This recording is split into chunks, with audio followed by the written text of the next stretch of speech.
Сәлем қыздар, бүгін біз сіздермен кеспе көже дайындаймыз. Ең алдымен ыдысымызға тұз салып, жұмыртқамызды салып, жақсылап қаттылау қамыр илеп аламыз. Осылай қолмен жақсылап икемге келтіріп илеп қоямыз. Содан кейін етімізді, пиязымызды, жаңағы томат пастамызды дайындап, қазанға бұрмалаймыз.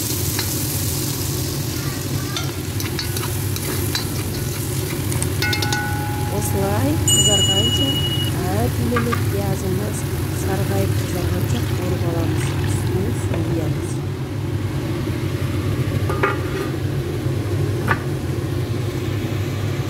Сосын қазаным қайнап болғаннан кейін отты баяу қойып, ет піскенше қойып қоямыз. Оға дейін қамырымыздың июін қандырып, жаюға көшеміз.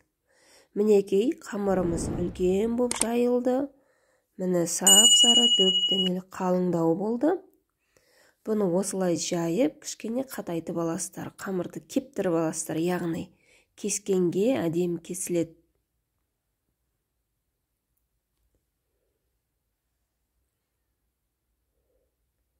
Сосын өзіңіздің ыңғайыңызға қарап, осындай бөліктерге бөліп аласыз. Бөлмей ұзын етіп, майдалап турай берсеңіз де болады.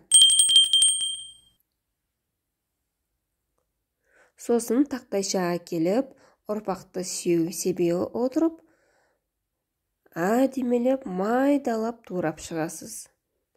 Мінекей кепкен қамыр, қатты болып иленген жұмыртқаға иленген қамыр, қанша кесіп жатсаңыз да бір-біріне жабыспай түседі.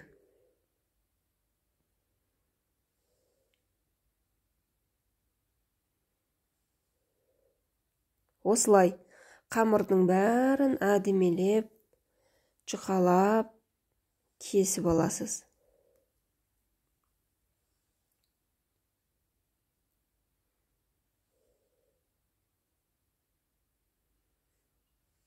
Мінекей қамырларымыз дайын болды, кеспе қамырлар. Енді қайнап тұрған суға, жаңағы дайындалған сорпамызға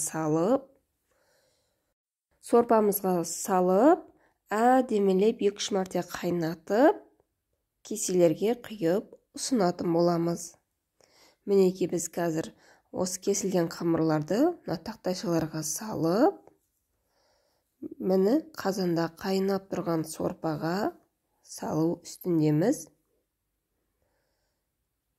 Көптен самай, аз-аздан шашыратып салған дұрыс. Сонда қамыр бір-бірін бірікпей, дана-дана болып түседі. Кеспе көже өте пайдалы. Тәбеті шаппай отқан адамға кішкене әлсіреп, денсаулығына сыр беріп, ауырып, тұмауратып тұрған адамға да осы кеспе көжені жасап беріп, айран қатып, немесе сүзбе қатып берсеңіз, терлеп іші баса, ол кісі тез айығатын болады. Сіздермен бірге болған Ақмарал.